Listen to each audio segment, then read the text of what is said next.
Focus. Okay, there we go. All right, hello everyone. Welcome to another NFL team preview video for the 2020 season. Today we continue on with the NFC West, our final division, and today we look at our team focus, the Seattle Seahawks. So let's begin. Seattle Seahawks are quite an enigma. They are an NFL team that sort of does its own thing, marches to the beat of its own drum. And Pete Carroll is one of those head coaches that I haven't really been able to figure out during his tenure, but he has proven me wrong since my early criticisms of his choices and coaching style since he entered the league for the second time after leaving USC.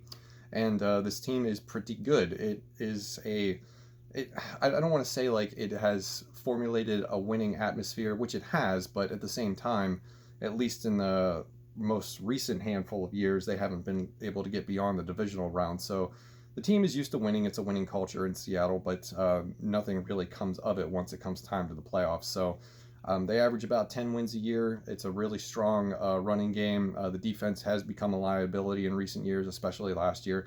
And we'll just go ahead and get into that now with the 2019 recap. They were 11-5 overall last year. Offense ranked 8th total in the league, 14th in passing, 4th in rushing. The defense was 26th, 27th against the pass, 22nd against the run. Pete Carroll is, of course, your head coach with his entering his 11th season with a career record of 133, 90, and 1. Snapshot of the previous 4 years: in 2018, 10-6. 2017, they were 9-7. 2016, they were 10-5-1, and in 2015, they were 10-6. So they average about 10 wins a year. More often than not, they're getting into the playoffs, and I think they are going to get into the playoffs once again this year because, of course, Russell Wilson is just that good. So taking a look at the projected starting depth chart for this team, we have Russell Wilson as your quarterback, who is clearly a Tier 1 quarterback in this league, arguably top 3, top 5, wherever it is you want to place him. He does wonderful things with the ball.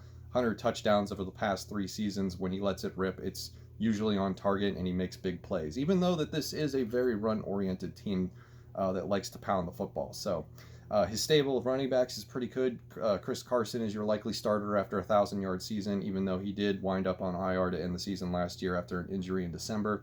Behind him, you have Carlos Hyde, who for some reason Pete Carroll is talking about with really high praise so far in training camp. I mean, I'm not going to question it. He clearly is able to figure things out. Rashad Penny is also there, one of the former first-round picks that receive a lot of criticism for both when they took him and the fact that he hasn't currently lived up to that first-round pick status. There's also, I believe, DJ Dallas that they drafted this year, the product out of Miami. So a pretty decent stable of running backs who can fit this offense very well. For Russell Wilson's passing weapons, we have newly acquired Greg Olsen at the tight end position, who comes over in free agency, and then the incumbent Will Dissly, so a decent pair of tight ends. And then for your wide receivers, Tyler Lockett, who has emerged from one of the game's better deep threats to one of the game's better all-around wide receivers, and slowly he's solidifying himself. Man gets no respect, especially when it comes to like fantasy drafts and whatnot. And then on the other side, you have DK Metcalf, who was a standout rookie from a year ago, 900 yards, receiving 7 touchdowns. So I guess that really kind of puts the NFL Combine noise to rest after the, I believe it was the 3-cone drill, or it was one of the drills that he did very poorly in, and everybody was like, oh, this is a huge red flag. But as you can see, if you utilize a player's skill set correctly, they can produce for you. Also, Paul Richardson's back in town. How about that? So that is a look at the offense. Now, moving on to the offensive line, can't forget about them. A bunch of new faces this year after they let Fluker and 2 other players go. Dwayne Brown continues to be the bedrock of this offensive line at the left tackle position, and it's very run-oriented, and I think we're going to see a lot of that again.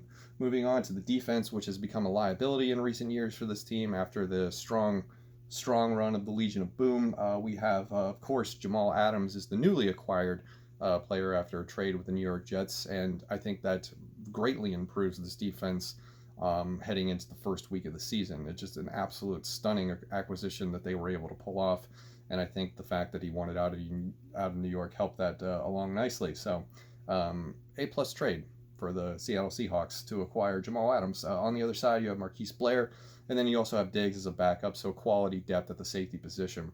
Moving on to corners, you have, of course, Griffin, and who else did I pencil in there? Flowers, of course. How could I forget about Flowers? So the secondary should be pretty good this year.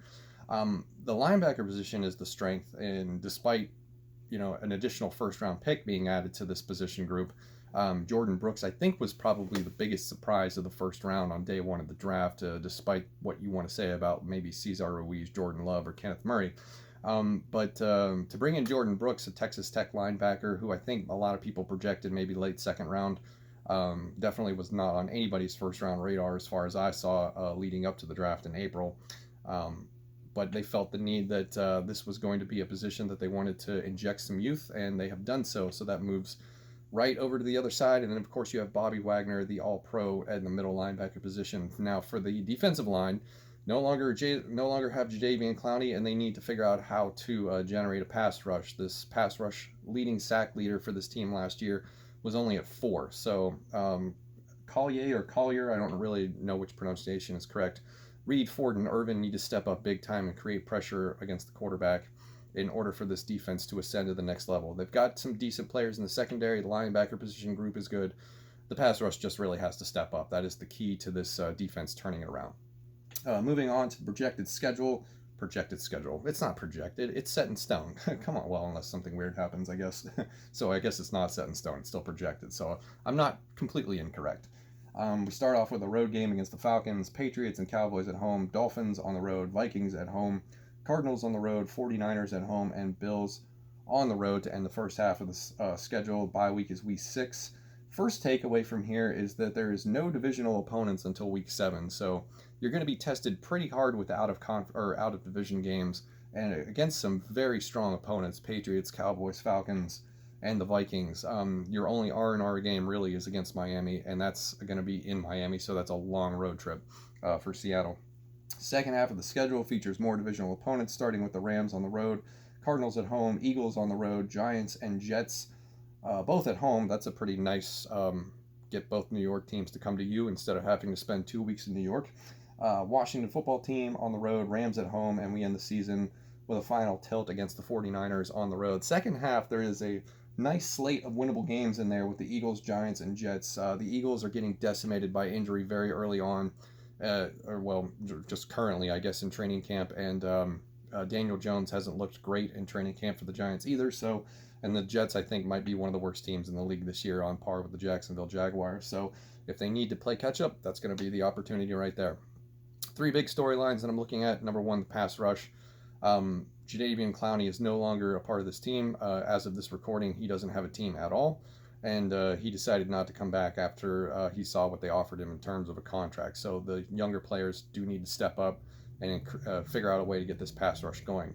Number 2 is the running game. Not necessarily how effective it's going to be, but just how are they going to utilize the stable of backs with Carson, Penny, Carlos Hyde, and now DJ Dallas. DJ Dallas probably figures to be the least amount of work, or receive the least amount of work, if you will, with the veterans ahead of him. And then the final storyline that I'm looking at, of course, is the home game situation. Only 4-4 last year. They need to improve upon that, take advantage of their home field advantage, where a lot of teams have to spend a lot of mileage traveling to their city. So that is going to do it for your preview of the Seattle Seahawks for the 2020 season. Thank you very much for watching, and I'll see you in the next one.